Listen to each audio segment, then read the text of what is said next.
Namaza çağırıldınız azan vaxtı, cümə günüdür. Cümə günüdür.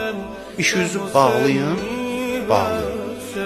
Fəs'au ilə zikrillah. Tələsin Allahı yad eləməyə və zərül bəy, alış-verişi buraxın. Öz əlindədir. İndi müdür buraxmır, o başqa məsələ. Bağla get. Biri filan kəslər radikallar, filan adlarını çəkmirəm, daha dəqiq yanaşırlar cümə namazına. Gündəlik namazdır, iş vaxtıdır. Azan gəlir. Hayyə aləs-salah. Eşidir, getmir. Ədəbsizlikdir. Ədəbsizlik, başqa adı yox. Övladı çağırırsan, oğlum, cavab vermir. Adını bilsən, filan kəsdir, cavab vermir. Mənim balam cavab vermir. Nə qiymət yox, bu ədəbsiz uşaqdır, atasını saymır. Allah deyir, hayyə aləs-salah. Eşitmir, 2 dəfə.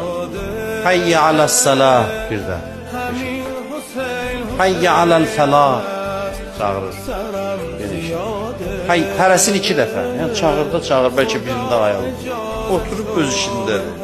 Öz işindədir. Ustad Ayətullah Behçət deyirdi ki, hacətləriniz gec verilir, narahatsız. Siz Allahın işini qabağa salın. Vaxtında namazını, o da vaxtında problem gələn kimi həll eləsiniz. Sən onun işini niyə gecikdirirsən?